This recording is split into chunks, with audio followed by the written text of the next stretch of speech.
नमस्कार, पुन्हा एका नवीन व्हिडिओमध्ये तुमच्या सगळ्यांचं मनापासून स्वागत आहे। आज मी तुमच्यासोबत शेअर करणार आहे साबुदाण्याचे आप्पे आपण कसं बनवायचं। तर त्यासाठी मी घेतलेले आहेत भिजवलेले थोडे साबुदाणे, उकळलेले 2 बटाटे आणि थोडं शेंगदाण्याचं कूट आणि मिरची थोडी जाडसर ठेचून घेतलेली आहे आणि खूप सारी कोथिंबीर घालायची, त्याने टेस्ट खूप छान येते। त्यानंतर चवीनुसार नमक आणि थोडे चिली फ्लेक्स पण मी टाकून घेतलेले आहेत आणि थोडंसं जिरं। हे सगळं छान मिक्स करून घ्यायचं आहे। पहिले पीठ छान मिक्स करून झाल्यानंतर असे छोटे छोटे गोळे बनवून घेतलेले आहेत, जेणेकरून ते आप्पेच्या भांड्यात मावतील। सर्वात आधी आप्पेचं भांडं गरम करायला ठेवलं आणि त्यात लागेल असं थोडं तेल मी घातलेलं आहे आणि छान असं आप्पे मी इथे ठेवलेले आहेत साबुदाण्याचे आणि हे मंद आचेवर राहू द्यायचे 2 मिनिटं। एका साईडने खरपूस असं साईड व्हायला पाहिजे फर्स्ट आणि त्यानंतर मग दुसऱ्या साईडने पण शेकून घ्यायचं आहे असंच खरपूस, कारण की खरपूसच ते टेस्टला खूप छान लागतात। आणि ग्रीन चटणी रेग्युलर जी आपण बनवतो ती मी बनवून घेतलेली आहे खोबऱ्याची। तर कशी वाटली रेसिपी कमेंट करून नक्की सांगा।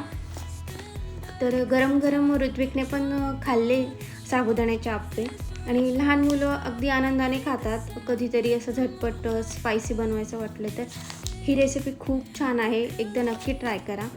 त्यानंतर मग इव्हिनिंगला आम्ही मस्त रेडी झालो आणि आम्ही निघालो एका बड्डे पार्टीला। ऋत्विकची फ्रेंड शताक्षी, हिचा बड्डे होता आणि मध्येच माझी फ्रेंडसुद्धा भेटली मला लिफ्टमध्ये। मग आम्ही सगळेजण पोहोचलो। त्यानंतर लगभग बड्डे आता सुरूच होणार होता, औक्षण वगैरे सगळं चालू होतं। त्यानंतर मग ऋत्विक रडायला लागला, मग त्याला जरा बाहेर घेऊन गेली आणि मग नंतर तो कम्फर्टेबल झाला। गर्दी खूप जास्त होती।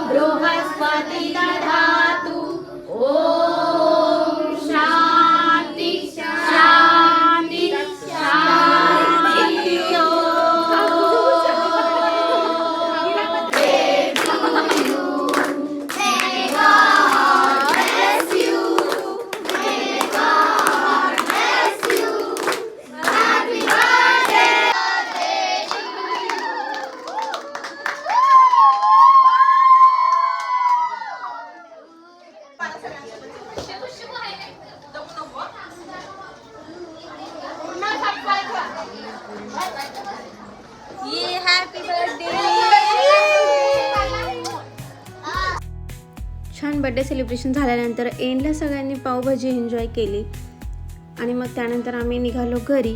तर कसा वाटला व्हिडिओ कमेंट करून नक्की सांगा। पुन्हा भेटूयात अशाच एका नवीन व्हिडिओमध्ये। तोपर्यंत मस्त रहा, खात रहा, फिट रहा आणि अजून चॅनलला सबस्क्राईब केलं नसेल तर सबस्क्राईब करायला विसरू नका आणि बेल आयकॉनला देखील क्लिक करा। Bye guys.